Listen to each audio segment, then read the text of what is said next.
హదస్స అను పదానికి అర్థం పరిమళ వాసనలు కలిగినటువంటి చెట్టు అని అర్థం, లేదా పరిమళ సువాసనలు కలిగినటువంటి అని కూడా అర్థం వస్తుంది. అంతేకాకుండా బైబిల్లో ఉన్నటువంటి అందమైనటువంటి స్త్రీలలో ఈమె కూడా ఒకరు. ఎస్తేరు బెన్యామీను గోత్రికుడైనటువంటి అబీహయీలు యొక్క కుమార్తె. కానీ ఎస్తేరు యొక్క తల్లిదండ్రులు చిన్నప్పుడే చనిపోవడంతో తన అన్న అయినటువంటి మొర్దుకై తనని తన సొంత కూతురిగా స్వీకరించి పెంచడం ప్రారంభిస్తాడు. ఆ కాలంలో అహర్ష్వేరోషు అనేటువంటి ఒక రాజు ఉండేటువంటి వాడు. ఆ రాజు ఇటు హిందూ దేశం మొదలుకొని కూషు దేశం వరకు కూడా 127 సంస్థానములకు రాజుగా ఉండేటువంటి వాడు. ఒకసారి అతను ఉన్నటువంటి గాషాను కోటలో తోట ఆవరణంలో అల్పులకేమి గనులకేమి ప్రజలందరికీ కూడా ఒక 7 రోజులు గొప్ప విందును ఏర్పాటు చేశాడు. అలాగే రాణి అయినటువంటి తన భార్య వస్తీ కూడా స్త్రీల కొరకు ఒక గొప్ప విందును ఏర్పాటు చేసింది. అయితే చివరి 7వ రోజున రాజు ద్రాక్షరసము తాగి సంతోషంగా ఉన్నప్పుడు రాణి అయినటువంటి వస్తీ తన యొక్క సౌందర్యమును ఈ యొక్క విందుకు వచ్చినటువంటి ప్రజలకు అధిపతులకు చూపించినట్లుగా తనను నా దగ్గరకు పిలుచుకుని రమ్మని రాజు దగ్గర ఉన్నటువంటి 7 నపంసకులకు ఆజ్ఞ ఇచ్చి పంపించాడు. వాళ్ళు ఆ విధంగా రాణి దగ్గరికి వెళ్ళి రాజు తమకు ఇచ్చినటువంటి ఆజ్ఞను గురించి వాళ్ళు చెప్పినప్పుడు దీన్ని విన్నటువంటి రాణి అయినటువంటి వస్తీ ఆ యొక్క ఆజ్ఞకు ఏమాత్రం ఒప్పుకోలేదు. దీంతో కోపంతో రగిలిపోయినటువంటి అహర్ష్వేరోషు రాజు తన దగ్గర ఉన్నటువంటి కాలజ్ఞానులతో రాణి అయినటువంటి వస్తీ ఈ యొక్క రాజ్య ధర్మాన్ని నా యొక్క మాటని లెక్క చేయనందున ఆమెకు అంటే ఏం చేయాలి, ఏం శిక్ష విధించాలి అనేటువంటిది ఆ యొక్క కాలజ్ఞానులను అక్కడ ఉన్నటువంటి రాజుకు సలహాలు ఇచ్చేటువంటి వాళ్ళను అడుగుతాడు. అందుకు వాళ్ళు రాజు ఆజ్ఞను మరియు ఈ యొక్క రాజ్య ధర్మాన్ని ధిక్కరించింది అనేటువంటి కారణంతో రాణి అయినటువంటి వస్తీని రాణిగా తప్పించి ఆమె కంటే యోగ్యురాల్ని రాజ్యానికి రాణిగా నియమించమని రాజుతో చెప్తారు. అప్పుడు రాజు తన రాజ్యంలో ఉన్నటువంటి అందమైనటువంటి కన్యకలందరినీ రాజు ఆజ్ఞ మేరకు రాజు దగ్గరకు తీసుకుని రావడం జరుగుతుంది. అలా తీసుకురాబడినటువంటి స్త్రీలలో కన్యకలలో ఈ యొక్క యూదురాలైనటువంటి ఎస్తేరు కూడా ఒకరు. అయితే ఇలా అందమైన కన్యకలందరినీ కూడా రాజు యొద్దకు తీసుకుని వెళ్ళబడుతున్నటువంటి క్రమంలో తన అన్న అయినటువంటి మొర్దుకై ఎస్తేరుతో ఇలా అన్నాడు, నీవు నీ గురించి కానీ నీ వంశం గురించి కానీ నీ పేరు కానీ అక్కడ ఉన్నటువంటి ఎవరితోనూ చెప్పొద్దు అని ఆమెకు ఎస్తేరు అను పేరు పెట్టి వారితో పంపిస్తాడు. అలా అంతఃపురానికి తీసుకురాబడినటువంటి కన్యకలందరూ కూడా నపంసకుడైనటువంటి హేగే అను అతని దగ్గర ఉంటారు. అంటే వాళ్ళకి కావలసినటువంటి అవసరాలన్నీ కూడా అతను చూసుకుంటాడు. వాళ్ళు ఏ వస్త్రాలు ధరించుకోవాలి, ఏ విధంగా ఉండాలి, రాజు దగ్గరికి ఎప్పుడు వెళ్ళాలి అనేటువంటివన్నీ కూడా ఈ యొక్క హేగే అనేటువంటి వాడు చూసుకునేవాడు. అలా ఉన్నటువంటి సమయంలో కన్యకలందరూ కూడా వారిని వారు సుగంధ ద్రవ్యములతో శుభ్రపరుచుకుని నపంసకుడైనటువంటి హేగే చెప్పిన విధంగా వస్త్రధారణం ధరించుకుని వారి వారి వంతు వచ్చినప్పుడు రాజు ఎదుటకు వెళ్ళేవారు. అలా అనేక మంది కన్యకలు రాజు దగ్గరికి వెళ్ళినప్పటికీ కూడా అహర్ష్వేరోషు ఏలుబడిలో 7వ సంవత్సరం 10వ నెలలో ఈ యొక్క ఎస్తేరు కూడా రాజు దగ్గరికి వెళ్ళినప్పుడు రాజు స్త్రీలందరికంటే అక్కడ ఉన్నటువంటి కన్యకలందరికంటే కూడా ఈ యొక్క ఎస్తేరును ఎక్కువగా ప్రేమిస్తాడు. ఆ విధంగా రాజు యొక్క దయ పొందినందువలన అప్పుడు రాజు తన యొక్క రాజ్య కిరీటమును ఎస్తేరు యొక్క తల మీద పెట్టి ఆమెను ఈ యొక్క ముందు భార్య అయినటువంటి వస్తీకి బదులుగా రాజ్యానికి రాణిగా రాజు ఎస్తేరును నియమిస్తాడు. ఆ తర్వాత రాజు తన రాజ్యంలో ఉన్నటువంటి అధిపతులకు సేవకులకు కొత్తగా రాణిగా నియమింపబడినటువంటి ఎస్తేరు నిమిత్తం తన స్థితికి తగినట్లుగా ఒక గొప్ప విందును ఏర్పాటు చేసి వారికి బహుమతులు ఇచ్చి సెలవుదినం కూడా ప్రకటిస్తాడు. అయితే ఒకసారి మొర్దుకై రాజగుమ్మం యొద్ద కూర్చుని ఉన్నప్పుడు రాజుగారి ద్వారపాలకులైనటువంటి ఇద్దరు రాజుని చంపాలని ఒక ప్రణాళికను సిద్ధం చేసుకుంటారు. అయితే అక్కడే కూర్చుని ఉన్నటువంటి మొర్దుకై ఈ మాటలన్నిటిని విని వీటిని ఎస్తేరుకు చేరవేస్తాడు. అప్పుడు ఎస్తేరు రాజుగారికి ఈ యొక్క మాటలను చెప్పి, మన ద్వారపాలకులైనటువంటి ఒక ఇద్దరు మిమ్మల్ని చంపడానికి ప్రణాళికలు సిద్ధపరిచారు అని చెప్పడంతో ఆ మాట వినినటువంటి రాజు దాన్ని గురించి విచారించి నిజమే అని తెలుసుకోవడంతో అక్కడ ఉన్నటువంటి ఇద్దరు ద్వారపాలకులను ఒక చెట్టుకు ఉరివేసి చంపేస్తారు. ఆ యొక్క సమాచారాన్ని అందించినటువంటి మొర్దుకై పేరుతో తన యొక్క రాజ్య గ్రంథంలో రాయడం కూడా జరుగుతుంది. ఇదంతా ఇలా జరిగిన తర్వాత రాజు హామానును గనపరిచి తన యొక్క పీఠమును వారి దగ్గర ఉన్నటువంటి మిగిలిన అధిపతులందరికంటే కూడా ఎత్తుగా వేయించెను.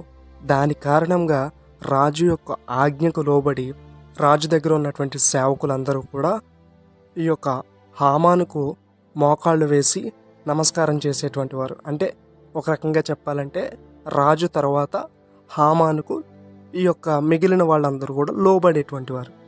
అయితే ఈ యొక్క మొర్దుకై మాత్రం దానికి పూర్తి విరుద్ధంగా నడుచుకునేటువంటి వాడు. వీటన్నిటిని చూసినటువంటి మిగిలిన సేవకులందరూ కూడా ఒకరోజు మొర్దుకైని ఇలా అడుగుతారు, నీవు ఎందుకు రాజు ఆజ్ఞలను అతిక్రమిస్తున్నావు? హామానుకు నువ్వు ఎందుకు నమస్కారం పెట్టడం లేదు?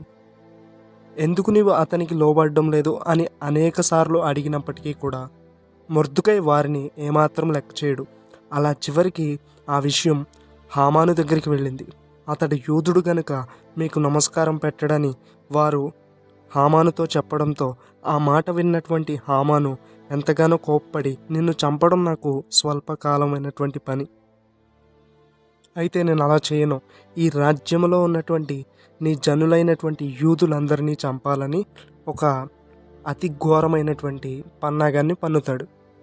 అలా కాలం గడుస్తూ వచ్చిన తర్వాత అప్పటికే మొర్దుకై మీద కోపంగా ఉన్నటువంటి హామాను రాజు అయినటువంటి అహర్ష్వేరోషు ఏలుబడి కాలంలో 12వ సంవత్సరమున 12వ నెలలో రాజుతో హామాను ఇలా అంటాడు, రాజ్యంలో ఉన్నటువంటి ఒక జాతి వారు మీ ఆజ్ఞలకు మీ కట్టుబాట్లకు వ్యతిరేకంగా జీవిస్తున్నారు. వాళ్ళు బ్రతికి ఉండుట వల్ల మీకు ఉపయోగం ఏమి అని ఈ యొక్క హామాను రాజుతో అంటాడు. అంతేకాకుండా రాజా మీకు ఇష్టమైతే వారి మీద నాకు సర్వ అధికారాలు ఇవ్వమని రాజును అడుగుతాడు. అప్పుడు రాజు తనకు ఎంతో నమ్మకమైనటువంటి వ్యక్తి చెప్తున్నటువంటి మాటలను బట్టి హామానుకు యూదులను చంపడానికి సర్వ అధికారాలను ఇస్తాడు. యూదులను చంపివేయండి అని ఒక శాసనాన్ని కూడా విడుదల చేస్తాడు. రాజు చేతికి ఉన్నటువంటి ఉంగరమును కూడా తీసి హామానుకిచ్చి, నీవు ఆ జనం పట్ల ఏమి చేయాలనుకుంటున్నావో అది చేయమని చెప్తాడు. ఈ విషయం తెలుసుకున్నటువంటి మొర్దుకై తన బట్టలను చింపుకొని గోనెపట్ట కట్టుకుని బూడిద పూసుకుని పట్టణం మధ్యలోనికి వచ్చి ఎంతగానో రోధిస్తాడు. అయితే ఈ యొక్క వార్త ఎస్తేరు దగ్గర ఉన్నటువంటి పనికత్తెలు తనకు చెప్పడంతో ఆమె కూడా ఎంతో బాధపడింది. మొర్దుకైకి తన గోనెపట్టను తీసివేసి వస్త్రములు కట్టుకోమని వస్త్రములు ఇచ్చి పంపించింది. అయితే వాటిని తీసుకోవడానికి మొర్దుకై ఇష్టపడలేదు. అప్పుడు ఎస్తేరు రాజు తన కొరకు నియమించినటువంటి షండుడైనటువంటి హతాకు అనే ఒక వ్యక్తిని మొర్దుకై దగ్గరకు పంపించింది. అప్పుడు అతనితో మొర్దుకై యూదులను నాశనం చేయటానికి హామాను చేసినటువంటి పనులన్నిటినీ కూడా అతనికి చెప్పి పంపించి, రాజు దగ్గరకు ఎస్తేరును వెళ్ళి యూదులను కాపాడమని వేడుకోమని చెప్పాడు. అందుకు రాణి అయినటువంటి ఎస్తేరు రాజు పిలవకుండా ఎవరూ కూడా ఆయన దగ్గరకు వెళ్ళకూడదు, ఒకవేళ వెళ్ళినంత వస్తే చంపేస్తారు అని చెప్పింది. అయినా గత 30 రోజులుగా రాజు నన్ను పిలవలేదు అని చెప్పడంతో దానికి సమాధానంగా మొర్దుకై, నీవు రాజ్యములో రాజు దగ్గర ఉన్నంత మాత్రాన తప్పించుకుందు అని నీవు నీ మనసులో అనుకుంటున్నావేమో. నువ్వు ఈ సమయంలో ఏమీ మాట్లాడకుండా మౌనంగా ఉన్నంత మాత్రాన మాకు ఏమీ కాదు, యూదులకు మరి యొక్క దిక్కు నుండి సహాయము వచ్చును అని సమాధానం ఇచ్చి పంపిస్తాడు. ఇవ్వడమే కాకుండా, నువ్వు ఈ సమయంలో మాకు సహాయం చేయకుండా ఉన్నావు అంటే నువ్వు నీ తండ్రి ఇంటి వారు నశించిపోతారు అని చెప్పి పంపిస్తాడు. దానికి సమాధానంగా రాణి అయినటువంటి ఎస్తేరు, మీరు వెళ్ళి గాషాను కోటలో ఉన్నటువంటి యూదులందరినీ ఒక చోటకి చేర్చి నా కొరకు 3 రోజులు ఉపవాసం ఉండండి, ఇక్కడ నేను నా పనికత్తెలు కూడా ఉపవాసం ఉంటాం. రాజ్య ధర్మానికి వ్యతిరేకమైనప్పటికీ కూడా నేను రాజు వద్దకు వెళ్తాను. ఈ పని చేసినందుకు నేను చనిపోయినా చనిపోతాను. అని తిరిగి ఎస్తేరు మొర్దుకైకు సమాధానమిస్తుంది. అప్పుడు మొర్దుకై రాణి అయినటువంటి ఎస్తేరు ఇచ్చినటువంటి ఆజ్ఞ ప్రకారం చేస్తాడు. ఈ యొక్క ఉపవాసం పూర్తి చేసుకుని రాణి అయినటువంటి ఎస్తేరు తన యొక్క రాజభూషణములను ధరించుకుని రాజు వద్దకు వెళుతుంది. అప్పుడు రాజుకి ఎస్తేరు ఎడల దయ కలిగి, నీకేం కావాలి, నీ యొక్క మనవి ఏంటి అని అడుగుతాడు. అంతేకాకుండా, నువ్వు అడిగితే రాజ్యములో సగభాగాన్నైనా సరే నేను నీకు అనుగ్రహిస్తాను అని రాజు ఎస్తేరుతో అంటాడు. దానికి ఎస్తేరు, నేను మీ కొరకు సిద్ధపరిచినటువంటి విందుకు రాజైనటువంటి మీరు, హామాను కూడా ఈరోజు రావాలి అని రాజుతో చెప్పగా, రాజు దానికి అంగీకరించి హామాను మరియు రాజు భోజనం చేయడానికి వెళ్తారు.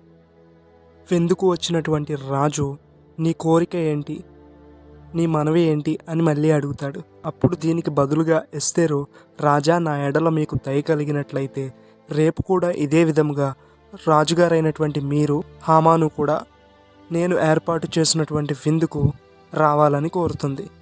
విందు అయిపోయిన తర్వాత హామాను తన యొక్క భార్య మరియు స్నేహితుల దగ్గరకు వెళ్ళి, తనకు కలిగిన ఐశ్వర్యమును బట్టి, తన పిల్లలను బట్టి రాజు నాకు తన సేవకుల కంటే గొప్ప స్థానంలో నన్ను ఉంచాడు.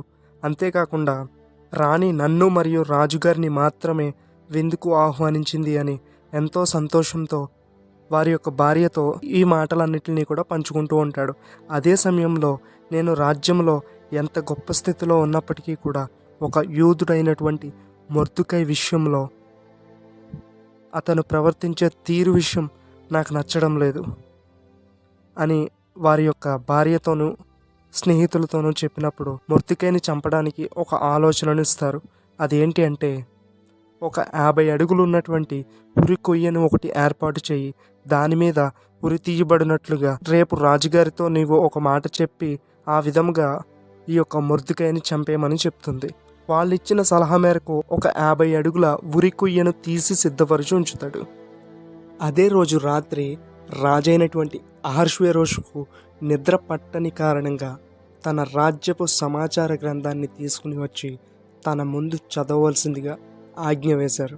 ఆ విధముగా తన యొక్క సేవకులైనటువంటి వారి ముందు తన యొక్క రాజ్య సమాచార గ్రంథాన్ని చదువుతూ ఉన్నటువంటి తరుణంలో తనని చంపాలని చూసినటువంటి విషయమై ఆ సమాచారాన్ని ఎస్తేరుకు అందజేసినటువంటి వ్యక్తిగా ఈ యొక్క మొర్దుకై పేరు రాజ్య గ్రంథంలో రాయబడడం రాజు గమనించాడు. అయితే ఇంత గొప్ప పని చేస్తే అతనికి ఏదన్నా బహుమానం ఇవ్వడం కానీ సన్మానం చేయడం కానీ చేశారా అని ఈ యొక్క రాజు వాళ్ళ యొక్క సేవకులను అడిగినప్పుడు వాళ్ళు ఏమీ చేయలేదు, బహుమానం కూడా ఏమీ ఇవ్వలేదు అని తిరిగి సమాధానం ఇచ్చారు. ఈ యొక్క చర్చలన్నీ ఇలా జరుగుతూ ఉన్నటువంటి సమయంలో మొర్దుకైని చంపడానికి హామాను రాజు దగ్గరికి వచ్చాడు. అప్పుడు రాజు హామానుతో, నేను ఎవరినైనా గనపరచాలి అని అనుకుంటే ఏ విధంగా చేయాలని హామానుని అడిగాడు. దానికి హామాను మనసులో, నన్ను కాకపోతే ఈ రాజ్యంలో రాజు ఇంకెవరిని గనపరుస్తాడు అని ఆ యొక్క గనపరిచేటువంటి విధానాన్ని అంతటినీ కూడా రాజుకు చెప్పడం జరిగింది. నీవు చెప్పిన విధముగా మొర్దుకై విషయంలో జరిగించండి అని చెప్పి రాజు ఆజ్ఞ ఇవ్వడం జరిగింది. అలా జరిగించిన తర్వాత తిరిగి ఇంటికి వచ్చి ఇదంతా తన యొక్క భార్య మరియు స్నేహితులతో చెప్పినప్పుడు వారు కూడా మొర్దుకైకు అనుకూలంగా మాట్లాడారు. ఇదంతా ఇలా జరుగుతూ ఉన్నటువంటి క్రమంలో రాజ్యము నుండి నపుంసకులు వచ్చి, రాణి అయినటువంటి ఎస్తేరు మిమ్మల్ని విందుకు ఆహ్వానిస్తున్నారు అని పిలిచి ఈ యొక్క హామాన్ను తీసుకువెళ్ళడం జరిగింది. రెండవ రోజు కూడా ఎస్తేరు ఆహ్వానించినటువంటి విందుకు ఈ యొక్క రాజుగారు మరియు హామాను కూడా వెళ్ళడం జరిగింది. అప్పుడు ఎస్తేరు రాజుతో, నీ కోరిక ఏంటి, నీకేం కావాలి, ఈ రాజ్యంలో సగం అడిగినా సరే నేను నీకు అనుగ్రహిస్తాను అని చెప్పి రాజు మాట ఇవ్వడంతో తన గురించి, తన ప్రజలైనటువంటి యూదులను గురించి, వారిని చంపాలని చూస్తున్నటువంటి వ్యక్తుల గురించి అన్ని విషయాలు రాజుతో చెప్పడం మొదలుపెట్టింది. అయితే ఇదంతా చెయ్యాలనుకున్న వాడు ఎవడు అని చెప్పి ఎస్తేరును రాజు అడిగినప్పుడు ఎస్తేరు, మీ ముందు ఉన్నటువంటి హామానే ఈ యొక్క యూదులందరినీ కూడా చంపాలనుకున్నాడు అని తిరిగి సమాధానమిస్తుంది. అయితే ఆ మాట వినినటువంటి రాజు కోపంతో రగిలిపోతూ అక్కడ నుండి లేచి బయటకు వెళ్ళిపోతాడు. అలా కోపంతో వెళ్ళిపోయినటువంటి రాజును చూసి నన్ను ఎలాగైనా సరే రాజు చంపేస్తాడు అని ఈ యొక్క ఎస్తేరు కాళ్ళు హామాను పట్టుకుని బ్రతిమలాడుతూ నాకు ప్రాణభిక్ష పెట్టమని బ్రతిమలాడతాడు. రాజు మరలా తిరిగి వచ్చేసరికి రాణి అయినటువంటి ఎస్తేరు యొక్క మంచం మీద ఈ యొక్క హామాను పడి ఉండటం చూసినటువంటి రాజు, వీడు నా ఇంట్లో నా ముందు నా యొక్క భార్య అయినటువంటి ఈ రాజ్యపు రాణిని బలవంతం చేయునా అని చెప్పి చంపేయమని ఆజ్ఞ ఇచ్చాడు. హామాను ఈ యొక్క మొర్దెకైని చంపడానికి తీసినటువంటి 50 అడుగుల ఉరి కొయ్యలోనే తానే ఉరి తీయబడ్డాడు. తర్వాత రాజు హామానుకు చెందినటువంటి ఇంటి మీద వాటన్నిటి మీద కూడా పూర్తి అధికారాలను మొర్దెకైకు అప్పగిస్తాడు. అంతేకాకుండా హామాను చేతికున్నటువంటి ఉంగరాన్ని సహితం తీసి మొర్దెకైకు ఇచ్చి తన ప్రజలైనటువంటి యూదులను చంపమని రాజు ఇచ్చినటువంటి ఆజ్ఞలను కొట్టివేసే విధముగా 127 సంస్థానాలకు ఆదేశాలు ఇవ్వబడతాయి. ఏ రోజైతే యూదులను భూమి మీద లేకుండా చంపేయాలి అని నిర్ణయించుకున్నాడో అదే రోజు వారి యొక్క కుమారులు కూడా ఉరి తీయబడతారు. తరువాత యూదులందరూ కూడా వారు గొప్ప శ్రమల నుండి శోధనల నుండి విడుదల పొందిన కారణంగా ఇది మంచి రోజు అని భావించి ఒక గొప్ప విందును ఏర్పాటు చేసుకుంటారు. దానికి పూరీము అని పేరు పెడతారు. దీని గురించి కూడా మనం ఎస్తేరు 3వ అధ్యాయం 28వ వచనంలో చూడవచ్చు.